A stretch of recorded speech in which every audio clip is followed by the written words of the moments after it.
Okay, so what I want to do today is, first of all, just to finish up one nakuda of what we spoke about last time. We have to finish up the shach. And then today's avoda is Siman Tzadi Sefei, and that's Malicha. There's one Siman here, and there's one Siman Kufhei.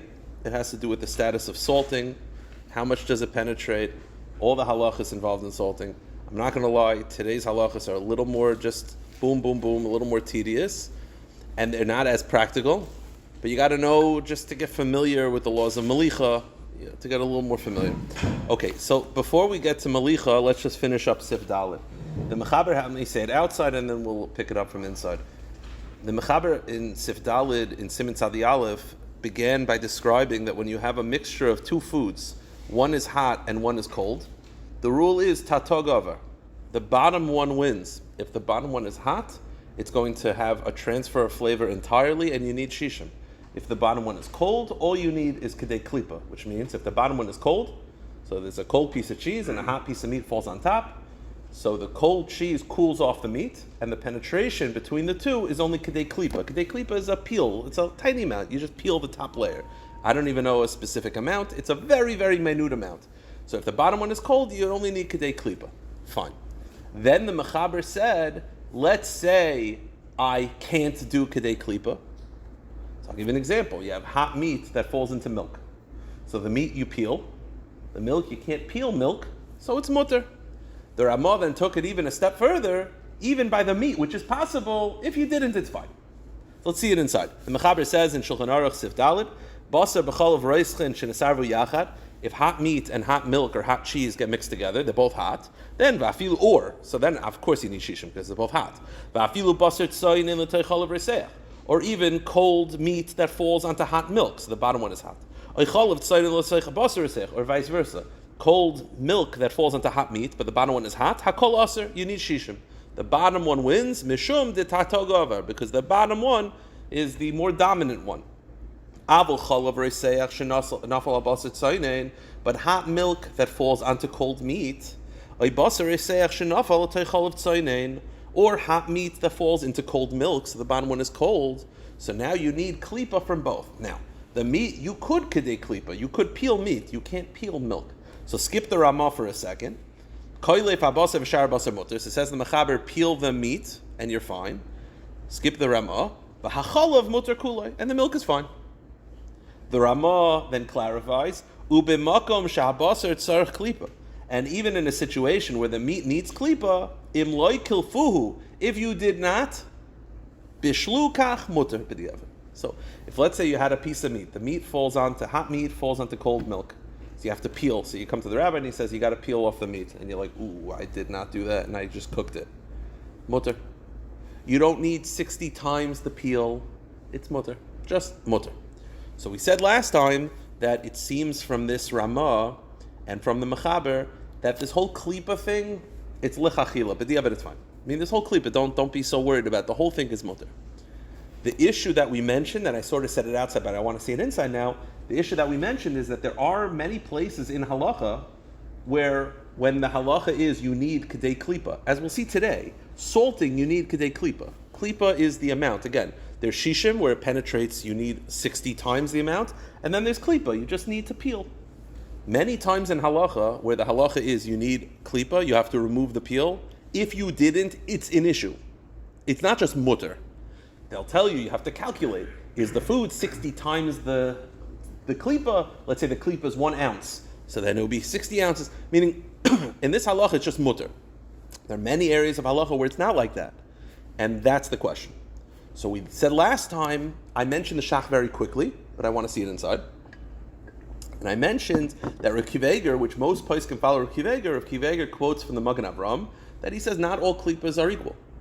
Sometimes the halacha that you need klipa, it's me'ikar hadin, it's real, and therefore it's a problem if you didn't. And sometimes it's a chumrah. So in this case it's a chumrah, no, so if you didn't, it's fine. Meaning not all klipas are the same. Let's just see the shach. The shach in Sivkot and Ches is bothered by this question, which is again, the Mechaber and the Ramah say that if you don't have klipa in this case, if you didn't do klipa, it's fine, don't worry about it. But there are other cases where klipa seems to be an issue. So says the shach, Tzarachian, I have a question. Hatoisvis per gid anosha, v'hagoyis ashri, b'shem ri, v'hamordechai, v'haguda, kosvu. They all say, the yerech shenimlach bo gid anosha. If you have a thigh, and you salt the thigh, and it has the gid anosha in it, so the gid anosha penetrates because of the salt. Around the gid anosha, it penetrates kidei klipa. So that means you have to remove the gid anosha, as always, and you have to remove the klipa around the gid anosha because the salt penetrated it, as we'll see in a moment. Let's say you didn't, and you cook the whole thigh like that. You know what the halach is? It's not mutter. You got to figure out, is there 60 times the klipa? Meaning it's not just mutter. Says the halacha, we don't just say, the whole thing's klipa, it's mutter. No, it's not mutter. You got to figure out, how much is the klipa of gid anosha, and is there 60 times? So why is it that over here we're super strict, we're super lenient, but by gid anosha, we're pretty strict? Another halacha,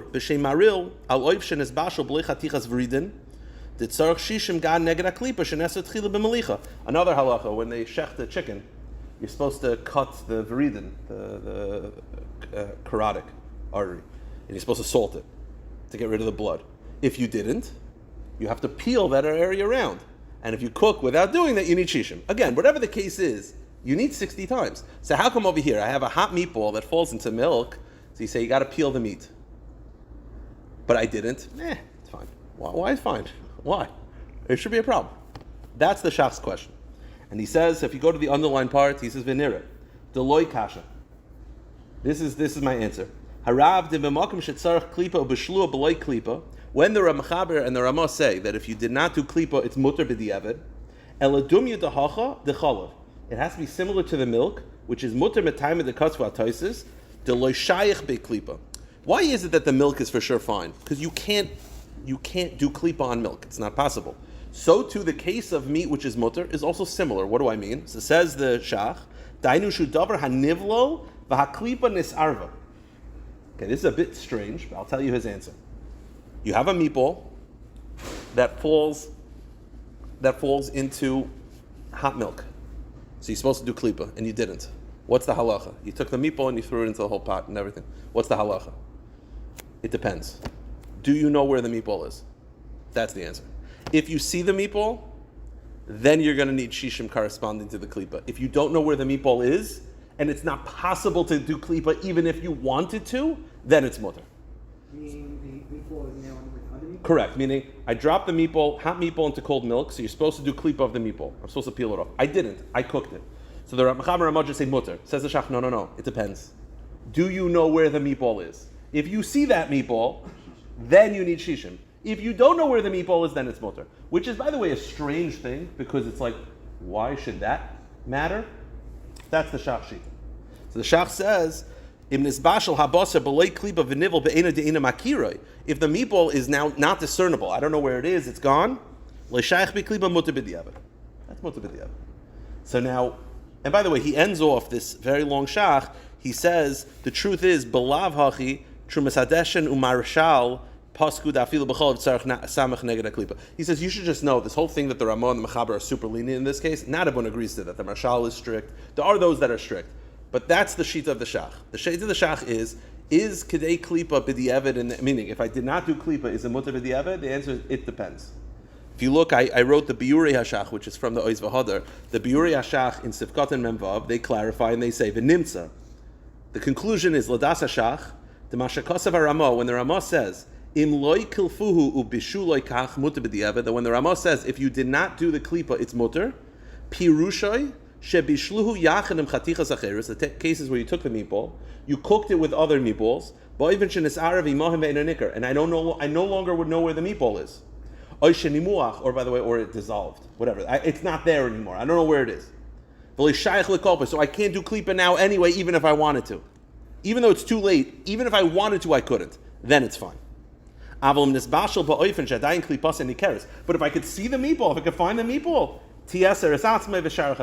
in other words, it's sort of like, you want to know, you did not do klipa, you messed up, you cooked the meatball with other meatballs. Do we just say it's fine, or do you have to start calculating shishim? The answer is basically, is that meatball still visible? If that meatball's still there, we can't ignore it.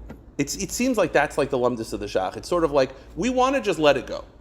It's sort of like, like someone who's sped, and the cop's like, listen, I want to let you, I'll let you go, but I see the drugs there. Like, I can't ignore that. So it's the same thing also of the shach. Like, the shach's like, listen, I want to say it's fine, b'diavad. If I see the meatball right there, then it's a problem. Even though it like fundamentally shouldn't really make much of a difference, it's basically, can we ignore this or not? If we can, we would like to. But if we can't, we can't. Okay.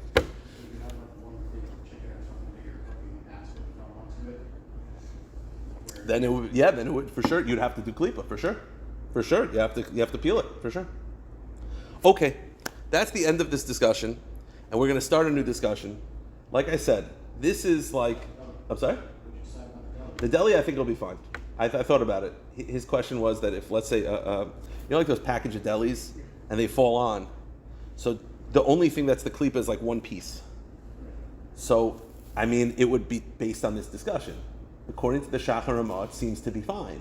So then you could eat the whole thing, because the whole thing b'diavad is fine. According to the Shach, though, if I see that, I gotta, you know what I mean? I think it would depend on whether I know where the piece is. Is in that case peeling off the top slice? It's peeling off the layer that came in contact, the layer that touched the milk. That would be the klipa. It's easy klipa in that case. Okay, what we're going to start now is Siman Tzadi Aleph Sif Hey. What I want to do is I'm going to do this fairly I'm just going to go through it straight, slowly, nicely. You let me know if it's too hot. We could always turn the air conditioner on a little bit more. That's just me. But these halachas are not very practical, but you have to know them. You have to know the laws of salting, because you can't just go through these sugyas without knowing what salt does. It's just part of the halachas. So what I decided for this halacha, what I want to do is the Oiz V'Hadar has a very beautiful hakdama. So I literally typed up the entire hakdama from the Oiz V'Hadar. We'll go through the hakdama slowly, and then we'll go through the Shulchan Aruch and the Ramah very slowly, and you'll see it's all there. All I want to do is the Shulchan Aruch and the Ramah. I'm not a lot of Mefarshim. Just do Shulchan Aruch, Ramah. So that's all you need to know for this one. These halachas are found twice. They're found over here, and they're found in Siman Kufay. Part of Semicha is, as we've talked about, there are certain weeks where you'll get like super, super practical, and then there are certain weeks where you're getting sort of the fundamentals behind it. This is more of a fundamentals behind it, but it all comes together. So let's do the Hakdama to Sifhei. Hakdama. Mavur b'Gemara. The Gemara tells us, Shemaliach harehu keresech. It is actually tomorrow's daf in Daf Yomi, which I always like when everything comes together. Tomorrow's daf in Daf Yomi tells us that salt has the ability to transfer flavor as if it's cooking. Meaning, we talked about before that when you cook two things together, there's a transfer of flavor, but when everything's cold, it's fine, you just rinse it off. Salt is not like that. Now, by the way, how much salt? We'll get to this. But salt creates issues. That's how we start. Regarding sending out flavor and absorbing flavor, salt is it's like a lubricant. Stuff starts moving, stuff starts happening with salt. That the same way heat is able to transfer flavor, when two items touch and there's heat, that's when problems arise. So too it is with salt. As we'll see in a moment, it has to be enough salt that people cannot eat it due to its salt. We'll see the exact amount in a moment. If an item is salted to that extent, it will then penetrate items that it touches. So if you have a meatball that you got a lot of salt on, and then a piece of cheese touches it, that cheese is going to be an issue. Okay. Therefore, if the item that you salted instead of milk and meat is chazer, so if I salt chazer, and then a piece of cheese touches it, or a piece of broccoli touches it, that broccoli is going to be a problem, because the chazer is going to penetrate it. By the way, it could be negeya. I would say this, practically, if you were to do a marinade, like you soak, in like a salty brine, like in a brine, and you thought it was all chicken, and one of them was chazer, and one of them was non-kosher chicken. That would be an example. Even though everything's cold, salt penetrates. Fine. So to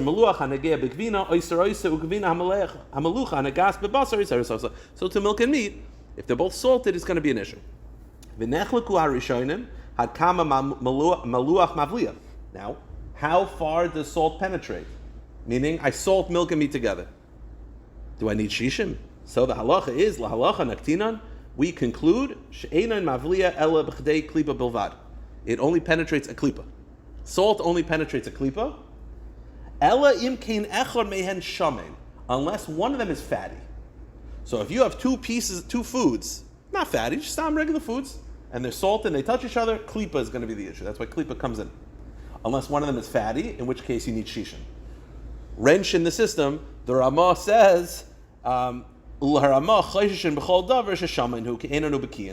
next sif, the Ramah tells us that because, right, if I salt two items together, it only penetrates kedei klipa, but if one of the items is fatty, then you need shishim. The Ramah says we don't know what's considered fatty, and therefore you always require shishim.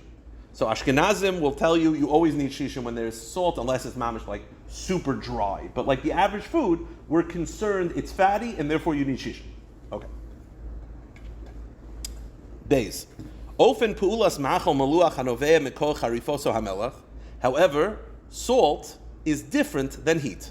Shonem bepulas machal cham. Although salt and heat both penetrate and transfer, they don't work the same way. How so? Shekin yisod pulase shel melech hu shemoshech umotzias lachluchusai shel hamachal hamaluach. Shekach tivei shel melech limshach lahotzi lachluchus.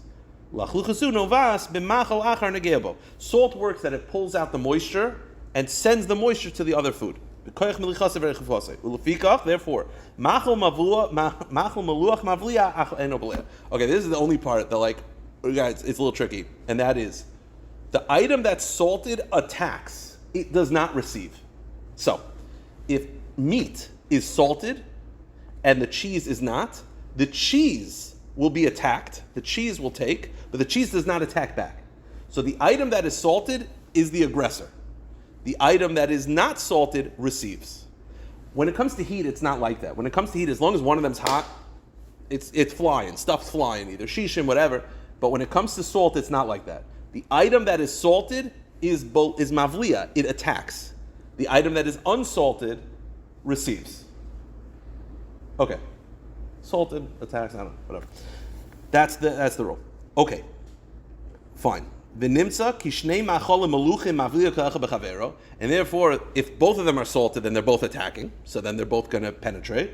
But if one is salted and the other one is unsalted,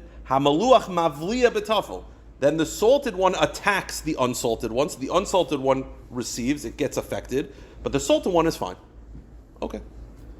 That's halacha number 2. Halacha number 3. What we're going to do is we're going to run through this, and then you'll see that it's a very long Shulchan Aruch and Ramah, and it's all just putting this together. Halacha number 3. Yesh Soivrim, continuing in this Hakdama, and we'll do this one time, and then next week we'll finish up the Siman. Yesh Soivrim, there are those that hold, Sheish Oid Hefresh Ben Chom L'Meluach, Shechom Motzi Tam, Ach Melucha. Okay, we'll skip this. Go to the next. Din Meluach Kireseach, Hu Dafka Kishamach Al Meluach. We said that it has to be enough salt that it's inedible. So by the way, that's why right off the bat you'll be like, so it's not relevant to me at all because I'm never salting food in my house to the point where it's inedible. We'll get to it. Maybe. So the point is, how salty is that? So there's 3 different opinions. It says the Akdam, the numbers are Shalosh Shitas. There are 3 opinions amongst the Rishonim. Shitas Rabbeinu Yaakov Yisrael. The Taisus brings down the Shitas Rabbeinu Yaakov Yisrael. So a 2-namer. You don't see a lot of 2-namers from the Rishonim. So 2-namer.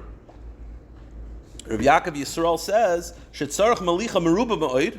It's only a problem if it's so salty. Kein ibud hanasel tzarach helechas abasar bederech lezman meruba. When they used to travel, they didn't have refrigerators. They would salt the meat so that it could last for like a year. It's that level salt. That level salt. By the way, in order to make it edible, you have to soak it in water for a very long time. It's that level salt. So that even when you rinse it off, it's still inedible. You have to actually soak it. That's the first opinion amongst the Rishonim. Opinion number 2 is Rashi. Rashi is a little bit less, and that it's not in order to last for 6 to 8 months, but it's to last for a few weeks. Again, it's still a lot of salt, and you have to soak it in order to become edible. And then you have the third opinion, which is Rabbeinu Tam, which is how we paskin. The Shita is Rabbeinu Tam, and the Shita of Rabbeinu Tam is lahachmir shadai b'malicha kafi shamolchem basar lahoitzi dama lahatir lavash b'gedera. It's the amount of salt. It doesn't have to be so much salt that it's inedible, mamish, to the point where you're like, preserving it for weeks or for months. It's the salt that they use to remove blood. If you've ever seen this, they take a piece of meat, you have to do malicha to remove the blood. So they take the meat and they cover it with salt. That's the amount of salt, which is much less than the salt to preserve for weeks or months. It's not so it's just salt that covers it. Now, by the way, you're still going to say, it's not relevant to me. When am I dealing with salt to that extent in my house? I mean, according to this, if I just like salted, milk and meat together, that's nothing. It's got to be salt, mamish, like for dam, like removing blood. But he says, Harama, if you skip 2 lines, the Rama machmir lahalacha. The Rama is machmir. This is going to be a second chumrah of Ashkenazim. B'makom she'ein hefsem ruba, unless it's going to cause a financial loss. The Rama is machmir. Afilu b'malicha mu'etes pachas b'malicha l'kadeira. The Rama says, as long as you put a little bit of salt that you do for for seasoning, it's going to be a problem. Meaning the Rama says, I'm going to be machmir. If you just salt it the way you do for seasoning, just to give it a little salt, that's a problem. So that's the chumrah of the Rama. So the chumrah of the Rama is that these halachas, that salt is able to penetrate, it does not have to be for preserving, and it doesn't have to be to remove blood. Just salting as we do for roasting, the amount of salt that you do when you roast meat. I don't know, whatever. Almost everything we have now has salt in it. Correct. There's salt in it, but it's not. No, but I'm talking about when you're right. No. Yes, you're right. According to the Ramah, that would mean that when you have 2 items that are cold, but if you put a barbecue sauce that has a good seasoning on it, it's now going to be a problem. You're right. The Ramah now, you're right, correct. If you were to have milk and meat together, and or whatever, 2 items, and one of them is non-kosher. Again, you have to know the case exactly. And you're seasoning, you're putting a little bit of, garlic powder, onion powder, whatever it is, and you put one of these, salt, whatever. That would be an issue. Yeah, you're right. It's now not just mutter. There's now a penetration of kedei klipa. And by the way, according to the Ramah, we're machmer that everything is fatty. You'll need shishim. So if you put the 2 chumras together, garlic powder, onion powder, maybe not, but you would need anytime they salt it, whatever, salt it together. What about do paskin like Rabbeinu Tam, or we don't paskin? So where Rabbeinu Tam is how the Shulchan Aruch paskins, the Ramah is machmer on top of him that any salt that you do just for cooking, we're machmer that it's going to be a problem. I'm sorry, say it again? Skirt steak is a problem. Again, it's not a problem inherently, but it's a problem if it then comes in contact. Yeah, if you were to salt a skirt steak, and then, It already has salt on it already. I don't know. I don't know if it has that much salt. I know, but you got to add a little bit of salt. I've never heard anyone just say that it naturally has salt or is salt before. I'll give you a very example. You take the steaks out, and you're salting them together, and someone, drops a piece of cheese on it. Now you got issues now, because now all of a sudden you can't just say everything's cold, rinse it off, because now there's salt involved. You're right. You're saying piece of nothing, just processed with salt. I have to check. I've never heard anyone say that because it was processed before. You have to introduce the salt at that moment. I know. I think it has to be introduced in the shiloh. That's what I would assume. But I'll check it up. Bez Hashem. How does it affect kashrut? Salt for kashrut? Is that different from this? Well, we're talking. I want to make this clear. Also, the Shach points this out. The Shach points this out. We're talking about 2 separate stages. There's the initial salting to remove the blood, and then it's over. I now have the meat in my house, and I'm salting it. According to the Mechaber, I'm salting it again to that extent. I don't know why. And then cheese falls on it. Yeah, you have to know exactly why you're doing this. The Ramah makes it much more practical. It may not be salt, because anything that's roasted, for example, doesn't have to be salt. Yeah, that's also true. I could be doing it for the first time, but then why am I doing it? I don't Well, know. this is all the time where people kashrut at home. Yeah, that's true. But we'll see. But again, I want to make it clear. We're not talking about the initial salting to remove blood. We're talking about subsequent salting, because the halachas are pretty different. This is the background. So would it be, I'm sorry. Yeah. So would it be safe to say, to maybe, I guess, understand the whole issue with the salting, is that the salt needs to be external to the product, to the food? I would think so. I have to check. That's why, like, the sauce is external to the meat. Correct. the food, I would whatever think it so. is. I would think so. I don't think it's just that it was salted already, so now it has it already. I've never heard of that chumrah. It has to be that you introduce the salt, but you're not introducing a lot of salt. You're introducing a seasoning amount. Yeah. Outside like the ingredients, do you consider salting to be on the same level as like brining / soaking? No, because brining you need shishim automatically. Salting we only need shishim as a chumrah.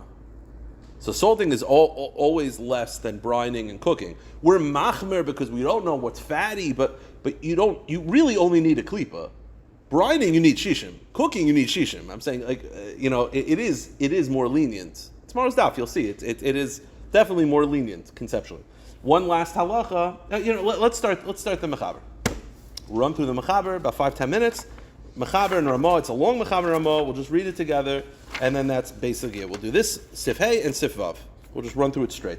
The mechaber says like this: Meliach she'ena yachal le'echol machmas milchay. You have meat or any food that you put salt on it, so much salt that it is inedible. Now, what does that mean? Dahainu meliach kein meliach shemolchim likadera. The amount of salt that they put on to remove blood. So that's the amount of salt. It's the amount that you would use to remove blood. Now, one more point. The halacha is that when you put on salt to remove blood, it takes 18 minutes to remove the blood. This halacha is a little bit separate. Shaha kidei malicha lekadera. Kol zman shalei hadichu mikre eina necha machas milchay. This is different. This, for the first 18 minutes, it does not take the effect. Meaning, the salt has to be that level salt, and it has to be sitting on the meat for 18 minutes. That's, by the way, so according to the Mechaber, that was actually, if you go back to the Hakdama, the last lines of the Hakdama, I have a little bit of the last, Kemoke Nechluku, if you look at the last paragraph, Kemoke Nechluku aposkim me'emasai machol meluach dina keresech. How long does the salt have to be on it to begin the penetration? So it says, Ad emasai kolomar. Takef kishamalchu dina keresech. Is it right away? Ad sheshoa shir malicha for the first 18 minutes, but right away. Kvar lo yachshav keresech. Meaning, is it that during those first 18 minutes, that's when everything is happening? Right away for 18 minutes? But then after 18 minutes, it no longer has the power to penetrate anymore because it's already been salted? Or the opposite. The first 18 minutes, nothing. And it's only after 18 minutes. So it's in other words, I'm salting the meat, a lot of salt. And then I drop a piece of cheese on it. So we said it's a problem. Well, when? So is it that the first 18 minutes, that's the time where there's going to be an issue, but then after 18 minutes, it's fine, because after 18 minutes, the salt is already it lost its power. Or the opposite. Dafka, after 18 minutes, now it's getting to go, and it took 18 minutes to start up. So this is a machlokas mechaber and a mother. Mechaber, back to the mechaber says, Sha'a kadei melicha kadera. After 18 minutes, after 18 minutes, until the salt is rinsed off, it's a problem. So according to the mechaber, A, it has to be the amount of salt to remove blood, and B, it has to be that the salt was already on for 18 minutes. So by the way, that's already that's not, now, how practical is that? Because then if you just drop the cheese, as long as it was right away, within 18 minutes of salt, you're fine. Well, but that's because it's that amount of salt takes that long for moisture to be drawn out. Correct. But my point is, it makes it less practical. It makes it less practical. Comes the Ramah, and he says, no, I believe it's the opposite. The Ramah says, I think it's the opposite. I think after 18 minutes, you're fine. It's the first 18 minutes that are a problem. Similar to salting blood. The first 18 minutes is when things happen. So the Ramah would actually say it's a problem right away. So the Ramah would say it's right away. The Mechaber says it's after 18 minutes. And how do we paskin? L'tzorach gadol kagon behefse meruba l'tzorach sudas mitzvah yesh lismach amal kilin avlavachi ein lahakol klal. You should not rely on this leniency unless it's a large financial loss and for a mitzvah. So I'll give you an example. You had a piece of cheese that fell onto the meat, but it was within the first 18 minutes. So the Mechaber says you're fine. The Ramah would say, no. Problem. Unless it's going to cause a large financial loss and it's a tzorach mitzvah. So this is the second. So the first machlokas we have Mechaber Ramah is the window of a problem the first 18 minutes, the Ramah, or dafka after 18 minutes, Mechaber. The Ramah says you should be strict unless you're dealing with a large financial loss. Okay, let's keep going. Again, I know it's a lot, but just keep moving. Then the Ramah continues. Let's say I only salted on one side. The Ramah says, even if you only salted on one side, the entire piece of meat is able to penetrate. So I'll give you an example. You salted the north side, but the south side is what touched the cheese. It's a problem. Okay, let's keep going. But if it's less than that amount of salt to remove blood, it's nothing. Afilu nimach meshet stadav. Fine. So far, so good. It's the amount of salt to remove the blood. V'yesh omrim da'anon ein bekiyin b'davar. But says the Ramah, we don't know how much salt is that, and therefore yesh lanu lachshiv afilu melichas tzli. Therefore, we should say it's a problem, even if it's just melichas tzli. You know what melichas tzli is? The amount of salt that you put on a piece of meat when you roast it. You don't have to salt meat, but how much you salt meat when you roast it? You want it to taste good. You do a little bit of salt to cover it, not that. She melicha. By the way, melicha mu'etas. That's the melicha mu'etas. Then kireseach. Then it's going to be a problem. The toiv lahachmer b'makom shein hefsa merubas. The Ramah now the second point. The Ramah says, I understand that it's really only a problem if it's the amount of salt to remove blood, but nowadays we're not sure how much that is. We want to avoid confusion. Be strict. All salt, even if it's salt to just roast. The way they describe it in the Oiz V'Hodar, melicha mu'etes gam litzli. How much is that? I don't know, just a little bit, whatever. The amount is to season. Keep going. 32 will be done by 40. Let's keep going. Mechaber then says, Umalicha ke'ein maliach deboile la'archa. I'm going to run through because some of these are super not practical. Now let's say I salted it to the amount to preserve, which is a crazy amount of salt. Afilu achar shedichu ein anecha machmas milchoy v'chol zman shel yishor b'mayim din kareseach la'aser kadei klipa. Then, unless you soak it, it still has the power to attack. Meaning, even if you rinse it off, it's so salty, you have to actually soak it to stop it. Okay, let's keep going. One more halacha. We said in the past that when two items, one's hot, one's cold, what's the rule? You go with the bottom one, not by salt. By salt, it doesn't matter. Meaning, we don't say, well, if you salt the bottom one, then you need shishim, but if you salt the top, no. Salt is salt. It doesn't matter. Whatever the halachas of salt are, salt beats the tatogaver. Says the Mechaber, ve'ein chiluk, there is no distinction bein maliach elyon v'tafel tachton lebein maliach tachton v'tafel elyon. Whether you salted the top one and the bottom one is unsalted, or you salted the bottom one and the top one it makes no difference. Even though by heat the bottom one is very significant, not so by salt. La'olam hamaliach mavliya b'tafel. The rule is the salt attacks the unsalted. And the unsalted receives and does not attack back. That is the rule. Let's keep going. Hilkach, some of the summarizing. Basar ugvina hamaluchin. Easy. Milk and meat are both salted. Then shnehem shenagu b'zeh, and they touch each other. Sarach liklei v'shnei b'ginasam. You have to do klipa on both. Super easy. Let's keep going. Im echon mehem maluach v'hasheni tafel. But if, let's say, only one of them is salted, I'll give you an example. The meat is salted and the cheese is not. So the meat attacks the cheese gets affected, but the meat doesn't. The meat is fine. The cheese, you need klipa. Because the meat, the salted, attacks, and the cheese, which is unsalted, receives. Hamaluach muter b'hadacha, v'hatafel tzarech klipa. Okay, let's keep going. Then the Ramah says, till now we've been saying that you only need klipa. Then the Ramah says, "V'yesh oimrim," and some say, "The bechol malicha anu meshayrim b'shishim." In all circumstances, we need shishim. The Ramah says we always need shishim. Why? Because we don't know what's considered fatty, what's not considered fatty. No klipa, always shishim. Okay. Ayin lekaman Siman Kofei Ketzanoigim, and these halachas will be repeated and clarified in Siman Kofei, which is a long time from now. Let's keep going, just to finish up. I want to get to Sif Zayin, if you don't mind. The Ramah says, V'hadatar, one more halacha. Today is just a lot. One more halacha. The salt that attacks the unsalted. So, if the meat is salty and the cheese is unsalted, what's the halacha? The meat attacks the cheese receives and does not attack back. So the cheese is a problem and the meat is fine. Right? Meat's fine. Because again, the salted attacks, the unsalted receives. So the meat was salted, the cheese was not. So the cheese is affected. You have to do klipa of the cheese, but the meat is fine. Rinse it off, you're fine. One halacha though.